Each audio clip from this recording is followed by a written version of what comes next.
तो हेलो दोस्तों, नमस्कार, जय जौहर। कैसे हो आप सभी? तो फाइनली दोस्तों आप सभी स्वस्थ होंगे, मस्त होंगे, ज़बरदस्त होंगे। तो फाइनली दोस्तों आपके सामने एक और बहुत ही ज़बरदस्त वीडियोस लेकर आए हैं, ज़बरदस्त प्रैक्टिस सेट लेकर आए हैं, जिसमें हम सीटेट केवीएस ईएमआरएस 2025 की संपूर्ण प्रैक्टिस करने वाले हैं, जिसमें राष्ट्रीय शिक्षा नीति एनईपी 2020 यानी चाहे आप सीटेट के एग्जाम देख लीजिए, केवीएस के एग्जाम देख ले, ईएमआरएस के दिसंबर में एग्जाम होने वाले, सभी को टारगेट करते हुए राष्ट्रीय शिक्षा नीति एनईपी 2020 का प्रैक्टिस सेट 1 लेकर आए हैं। ये मान के चलिए दोस्तों कि पेपर में ये इसी प्रकार के क्वेश्चन आपको देखने को मिलते हैं, क्योंकि पेपर तीन पैटर्न पे आधारित होता है।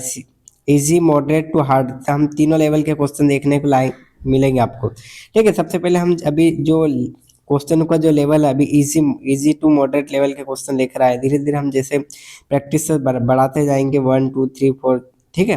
तो वैसे ही पेपर में जिस प्रकार से क्वेश्चन आपको देखने को मिलते हैं, ठीक इसी प्रकार से हमारे जो क्वेश्चनों का लेवल वो भी देखने को मिलेगा। ठीक है, तो इजी, मॉडरेट टू हार्ड अलग अलग पैटर्न के क्वेश्चन भी लेकर आएंगे। तो आइए दोस्तों, वीडियो पसंद आए तो लाइक शेयर सब्सक्राइब जरूर करेगा। तो ठीक है, शुरू करते हैं। ठीक है, टोटल 10 प्रश्न लेकर आए हैं हम। ठीक है, तो ये रहा सबसे पहला प्रश्न क्रमांक 1 आपके सामने। प्रश्न क्रमांक 1 आपसे ये पूछ रहा है दोस्तों कि एनईपी 2020 में शिक्षा की मूल भावना क्या है, यानी जो राष्ट्रीय शिक्षा नीति 2020 है उसमें शिक्षा का मूल भावना क्या है।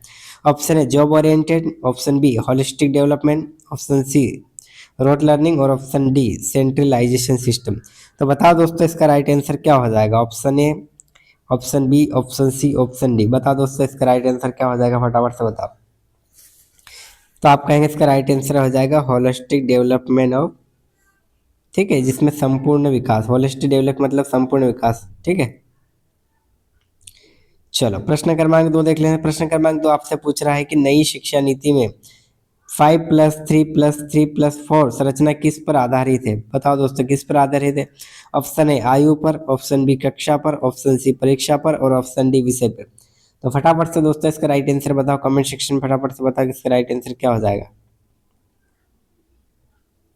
तो आप कहेंगे दोस्तों इसका राइट आंसर हो जाएगा ऑप्शन ए आयु। क्या हो जाएगा, आप कहेंगे ऑप्शन ए आयु। ठीक है, चलो नेक्स्ट। प्रश्न क्रमांक 3 आपसे पूछ रहा है कि एनईपी का लक्ष्य साक्षरता अंक ज्ञान प्राप्ति किस वर्ष तक है। यानी जो एनईपी के जो लक्ष्य है साक्षरता मतलब प्राप्त करने का, अंक ज्ञान प्राप्त आदि करने का, वो टारगेट कब तक है। Option A 2025, option B 2030, option C 2022, option D 2027। तो बता दोस्तों इसका राइट आंसर क्या हो जाएगा। तो आप कहेंगे इसका राइट आंसर हो जाएगा ऑप्शन ए 2025। ठीक है, चलो प्रश्न क्रमांक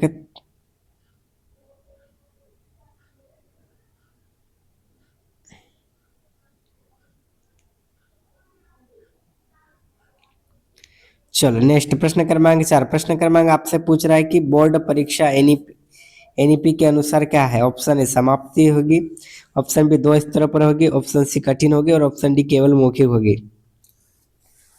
तो बता दोस्तों इसका राइट आंसर क्या हो जाएगा। ऑप्शन ए समाप्त होगी, ऑप्शन बी 2 स्तरों पर होगी, ऑप्शन सी कठिन होगी, ऑप्शन डी केवल मौखिक होगी। तो बता फटाफट से क्या होगी। तो आप कहेंगे ऑप्शन बी इसका राइट आंसर हो जाएगा 2 स्तरों पर होगी। कैसे होगी, तो आप कहेंगे 2 स्तर पर होगी, यानी अलग अलग, जैसे एनुअल एक एग्जाम होती है वार्षिक, वैसे नहीं, 2 स्तर पर होगी। ठीक है, प्रश्न क्रमांक 5। प्रश्न क्रमांक 5 आपसे पूछ रहा है कि शिक्षक की भूमिका एनईपी के अनुसार क्या है। Option A controller, option B facilitator facilitator and mentor, option C dictator, option D evaluator. बता दोस्तों इसका राइट आंसर क्या हो जाएगा, फटाफट से बताओ। ऑप्शन ए कंट्रोलर होगा, ऑप्शन बी फैसिलिटेटर मेंटर होगा, ऑप्शन सी डिक्टेटर होगा और ऑप्शन डी इवोल्यूटर होगा। तो बता दोस्तों इसका राइट आंसर क्या है। तो आप कहेंगे ऑप्शन बी इसका राइट आंसर हो जाएगा मेंटर यानी फैसिलिटेटर। ठीक है, चलो नेक्स्ट।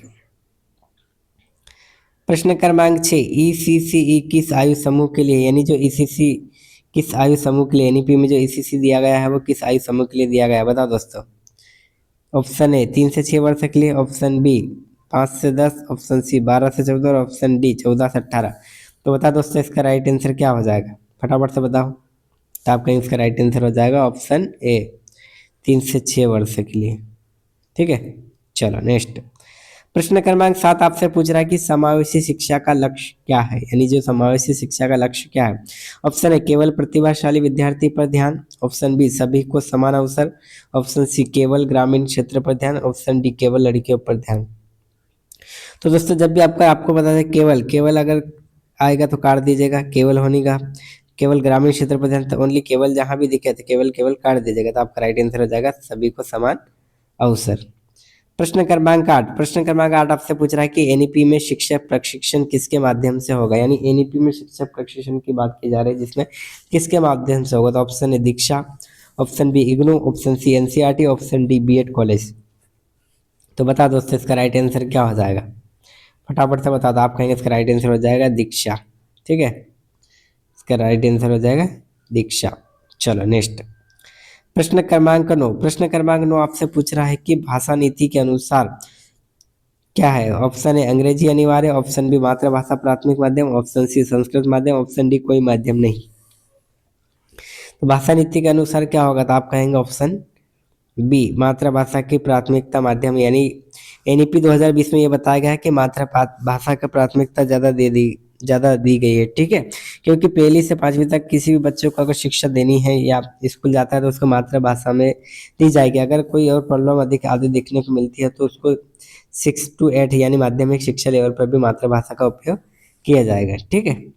प्रश्न क्रमांक 10 आपसे पूछ रहा है कि एनईपी 2020 के अनुसार आकलन का उद्देश्य क्या है, यानी एनईपी 2020 के अनुसार आकलन का उद्देश्य क्या है। तो ऑप्शन ए अंक आधारित प्रतिस्पर्धा, ऑप्शन बी विकासात्मक मूल्यांकन, ऑप्शन सी रटंत मूल्यांकन, ऑप्शन डी केवल पास या फेल। तो जब भी दोस्तों अगर पेडागोजी के क्वेश्चन कर रहे हो या एनईपी के क्वेश्चन कर रहे हो, ठीक है, जहाँ पे भी रटन मूल्यांकन दिखे तो ये गलत हो जाएगा, केवल जहाँ भी दिखे तो ये भी गलत हो जाएगा, और अंक आधारित प्रतिस्पर्धा की बात नहीं करते ये भी गलत हो जाएगा। तो आपका राइट आंसर क्या हो जाएगा, तो आप कहेंगे विकासात्मक मूल्यांकन, ठीक है, ये राइट आंसर हो जाएगा। ठीक है दोस्तों, वीडियो पसंद आए तो लाइक शेयर सब्सक्राइब जरूर करें। और ये संपूर्ण जो उत्तर है, ठीक है, पहले का बी आएगा, दूसरे का है, तीसरे का है, चौथे का बी, पांचवे का बी, छठे का है, सातवें का भी, आठवें का है, नौवें का भी और 10वें का भी। टोटल यहाँ पे ये आंसर की दी गई है। ठीक है दोस्तों, वीडियो पसंद आए तो लाइक शेयर सब्सक्राइब जरूर करेगा। अगर आपको भी लगता है कि इसकी पीडीएफ हमें मिलना चाहिए तो दोस्तों टेलीग्राम की लिंक मैं डिस्क्रिप्शन में दे दूंगा, वहाँ से हमारे ग्रुप को ज्वाइन जरूर करेगा, ठीक है, ताकि आपको ये पीडीएफ आपको मिल जाए। ठीक है दोस्तों, वीडियो पसंद आए तो लाइक शेयर सब्सक्राइब जरूर करेगा। मिलते हैं नेक्स्ट वीडियो में।